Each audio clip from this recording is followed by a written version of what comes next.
Assalamualaikum warahmatullahi wabarakatuh. Perkenalkan, nama saya Erik Hardiansyah. Saya adalah peserta PKDP Angkatan 2 tahun 2026 PTP UIN Bandung. Asal instansi saya Institut Agama Islam Bogor.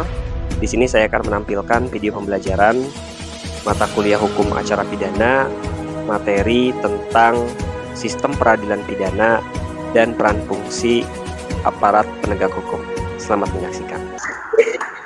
Assalamualaikum. Waalaikumsalam warahmatullahi wabarakatuh.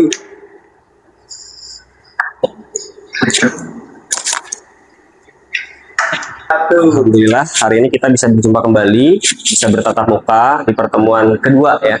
Kemarin kita sudah melakukan pertemuan pertama di minggu yang lalu. Ya, di pertemuan kedua yaitu di mata kuliah hukum acara pidana ya. Dalam hal ini kita akan belajar, mudah-mudahan 1 jam ke depan itu kita akan belajar tentang sistem peradilan pidana dan peran aparat penegak hukum yang berada di Indonesia. Bagaimana kabarnya hari ini, sehat? Luar biasa. Kalau saya katakan bagaimana kabarnya hari ini, jawabnya alhamdulillah, yes gitu. Bisa. Oke, siap. Bagaimana kabarnya hari ini? Alhamdulillah, yes. Oke, luar biasa ya.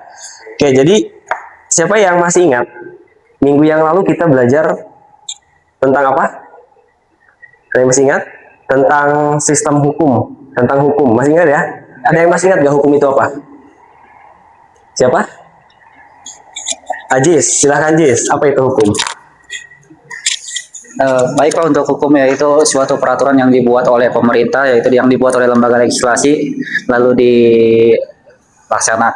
maksudnya yang berlaku untuk masyarakat umum. Oke, baik. Ya, itu tentang hukum. Jadi minggu yang lalu kita belajar tentang hukum ya. Oke, sebelum kita mulai ke materi yang selanjutnya, alangkah baiknya kita berdoa terlebih dahulu. Ya, saya langsung akan mimpin doa. Nanti silahkan doa di dalam hati masing-masing aja. Berdoa di dalam hati masing-masing, mulai.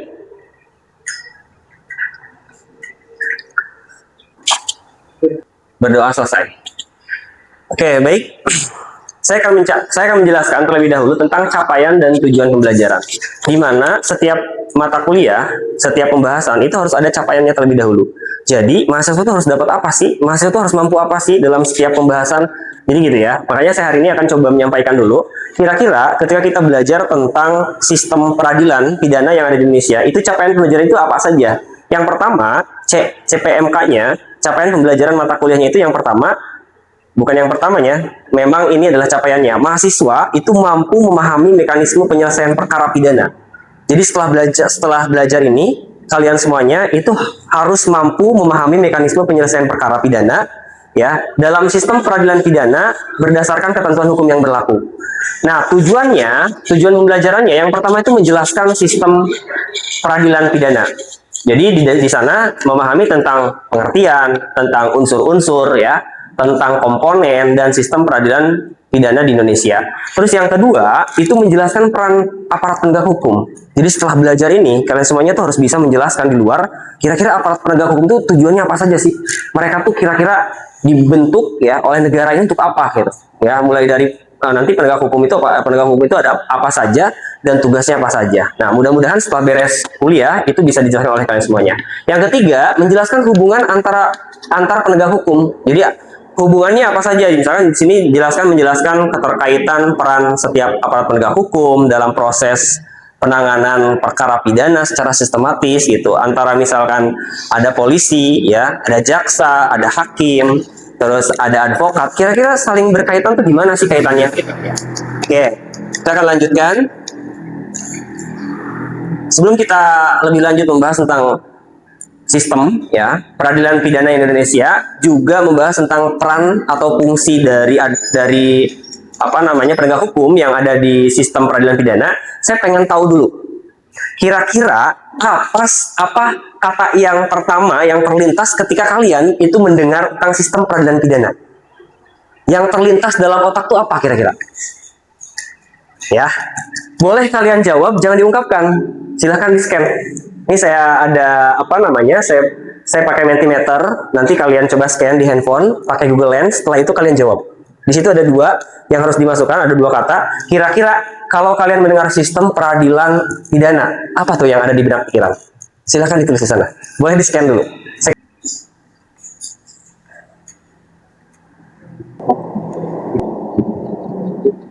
Bisa masuk? Bisa ya? Ada dua di situ. Yang pertama, ada yang satu, ada yang kedua. Tulis aja dua katanya. Yang terlintas dalam benak pikiran kalian ketika kalian mendengarkan kata sistem peradilan pidana. Sudah?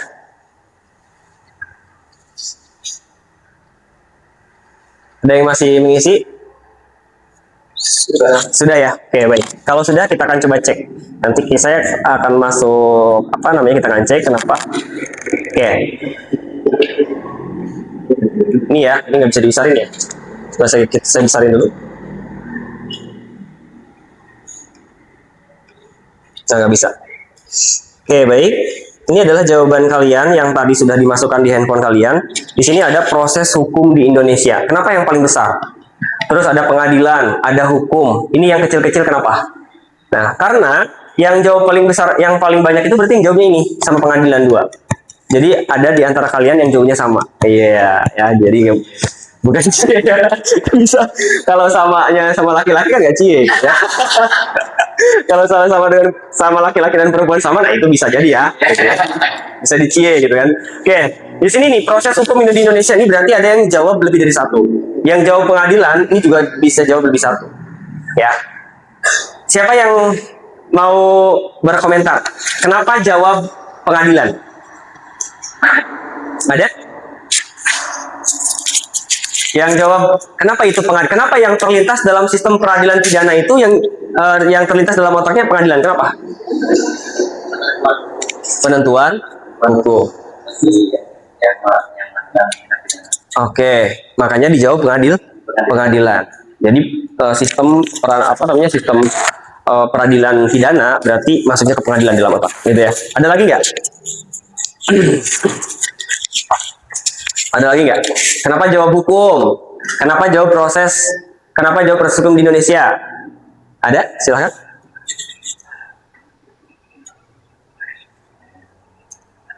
Karena disebutkan di situ ada kata pidana, makanya pidana itu tidak jauh dari kata hukum itu. Oke, karena ada kata pidana, maka berkaitan dengan kata hukum. Oke. Tepuk tangan buat semuanya. Oke, baik, kita masuk lagi ya. Kita masuk lagi ke materi. Oke, luar biasa. Kita akan coba masuk ke dalam. Ini udah ya, saya tadi udah kita carikan. Ini kita coba masuk ke dalam pengertian. Apa sih itu sistem peradilan pidana atau criminal justice system? Kalau dalam definisi itu adalah keseluruhan proses, ya, keseluruhan proses penegakan hukum pidana yang melibatkan aparat penegak hukum. Jadi kalau ditanya tentang apa itu sistem, maka sistem itu adalah keseluruhan proses, rangkaian. Berarti kalau rangkaian dalam hukum pidana itu kan mulai dari penyelidikan sampai keputusan. Itu adalah rangkaian. Nggak bisa ujung-ujung misalkan ada orang yang salah, ada orang mencuri atau membunuh, kita bawa ke kantor polisi secara langsung, nggak bisa juga.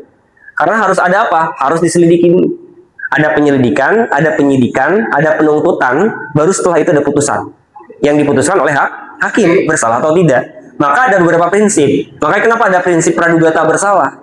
Prinsip praduga tak bersalah itu berarti semua orang yang melanggar aturan, semua orang yang melanggar hukum itu harus dianggap tidak bersalah. Karena apa? Karena untuk melindungi hak asasi manusianya, gitu. Jadi proses, ya, sebuah alur itu adalah suatu sistem namanya. Makanya kalau di dalam peradilan pidana itu disebut dengan criminal system justice, ya, di mana sistem justice itu, sistem pidana itu adalah mulai dari proses penegakan hukum, dari mulai penyelidikan sampai ke putusan. Nah, di sini ada unsur. Jadi di dalam sistem itu ada unsurnya. Unsur sistem peradilan pidana itu yang pertama ada kepolisian. Nah ya, kepolisian itu melakukan penyelidikan dan penyidikan. Berbeda antara penyelidikan dengan penyidikan. Kalau penyelidikan itu berarti apa? Penyelidikan membuktikan, ya. Penyelidikan itu mencari tahu apakah benar dilakukan atau tidak, gitu. Kalau penyidikan baru itu adalah untuk pembuktian, mengumpulkan alat bukti, ya. Makanya di sini kepolisian itu ada dua tugasnya, ada penyidikan dan ada penyelidikan, atau penyelidikan dan penyidikan. Karena penyelidikan dulu baru penyidikan. Itu dalam kepolisian, ya. Nah, kalau penyidik kepolisian. Yang kedua itu ada tugas kejaksaan, ya. Yang kedua itu unsurnya itu ada kejaksaan. Kejaksaan itu melakukan penuntutan, ya, dan melimpahkan perkara ke pengadilan. Jadi yang menuntut itu adalah jaksa. Makanya ada yang disebut dengan jaksa penuntut umum, ya. Jaksa penuntut umum itu hanya ada di kasus pidana. Di perdata nggak ada. Di perdata tuh nggak ada jaksa, ya. Yang nuntut itu adalah mereka yang memang memiliki perkara itu di perdata. Yang selanjutnya itu ada pengadilan. Kalau pengadilan itu berarti memeriksa, mengadili, memutuskan perkara pidana secara adil, ya. Yang keempat itu ada lembaga pemasyarakatan. Yang kelima ada pihak lain yang terkait seperti contoh misalkan advokat, ya, pengacara, penyidik pembantu, ya, atau ahli dan masyarakat. Itu adalah masuk ke dalam pihak lain yang terkait. Baik, kita lanjutkan. Nah, di sini adalah alur sistem peradilan pidana. Jadi proses penanganan perkara pidana itu berlangsung secara berkesinambungan dari awal hingga akhir. Maka prosesnya seperti ini. Dari mulai penyelidikan, berarti penyelidikan itu mencari dan menemukan peristiwa yang diduga tindak pidana, gitu. Jadi nggak bisa ujuk-ujuk si orang yang bersalah itu ditangkap, setelah itu dimasukkan ke kantor polisi, nggak bisa, gitu ya. Nah, yang kedua ada penyidikan. Ya, penyidikan itu mengumpulkan alat bukti. Ada penuntutan yang tadi sudah disampaikan dari unsur peradilan pidana atau unsur pidana itu peradilan pidana tadi sudah disebutkan tugas fungsinya dan ada putusan, setelah itu ada pelaksanaan putusan. Nah, ada prinsip utama di sini ya, ada due process of law, ada presumption of innocence ya, dan ada peradilan yang cepat, sederhana dan biaya ringan serta keadilan, kepastian hukum dan kemanfaatan. Baik, selanjutnya di sini ada peran aparat penegak hukum dalam sistem peradilan pidana. Ini perannya ya. Oke, ya, ini perannya. Ada yang bisa membacakan nggak? Ada yang tidak kebaca? Kebaca kan? Oke. Siapa namanya? Lupa lagi? Hah? Reza coba bacakan. Peran aparat penegak hukum kepolisian itu apa? Peran aparat penegak hukum yang pertama kepolisian itu melakukan penyelidikan dan menyidik untuk mencari serta mengumpulkan bukti guna menemukan tindakan pidana dan menemukan tersangkanya. Oke. Itu dasar hukumnya ada Undang-Undang Nomor 2 tahun 2002 tentang Kepolisian Negara RI, ya. Jadi kalau kita mau melihat dari kenapa sih peran aparat, kalau kita mau lihat peran aparat penegak hukum kepolisian itu sebenarnya ada di Undang-Undang Nomor 2 tahun 2002 atau ada di Undang-Undang Nomor 20 tahun 2025 di kitab Undang-Undang Hukum Acara Pidana juga dijelaskan tentang tugas pokok fungsi dari aparat penegak hukum. Mulai dari kejaksaan, pengadilan, advokat, ya. Advokat juga punya undang-undang tersendiri gitu ya. Nah, lembaga pemasyarakatan juga punya undang-undang tersendiri. Jadi itu ya. Jadi seperti itu. Nah, dari kasus ini kan sudah dibaca nih, sudah saya sampaikan juga. Ternyata di sini ada pertanyaan diskusi yang saya sampaikan di slide ini. Yang pertama, aparat penegak hukum siapa saja yang terlibat dalam kasus tersebut? Saya Pak. Ya, silakan. Jadi yang terlibat dalam kasus itu pertama kepolisian, Ya. terus lalu ada ke kejaksaan, Oke. ke pengadilan, Ya. baru ke lembaga pemasyarakatan, Oke. dan ke advokat bila ada. Oke. Pertanyaan kedua, apa peran masing-masing aparat penegak hukum pada setiap tahapan proses peradilan pidana? Saya izin menjawab. Nah, untuk peran kepolisian yaitu menerima laporan dari korban, melakukan penyelidikan dan penyidikan, Oke. mengumpulkan alat bukti, menangkap dan menetapkan tersangka. Ya. Adapun untuk kejaksaan, meneliti berkas perkara dari penyidik, menyusun surat dakwaan, melakukan pengadilan dalam kurung hakim, memeriksa perkara pidana, menilai alat bukti dan fakta persidangan, menjatuhkan putusan terhadap terdakwa. Untuk lapas atau lembaga pemasyarakatan, melaksanakan putusan pengadilan yang telah berkekuatan hukum tetap. Dan terakhir advokat, Ya. memberikan bantuan hukum kepada tersangka atau terdakwa, menjamin hak-hak hukum klien selama proses peradilan. Oke. Ya. Tepuk tangan buat teman-teman yang tadi berpendapat. Luar biasa ya. Baik.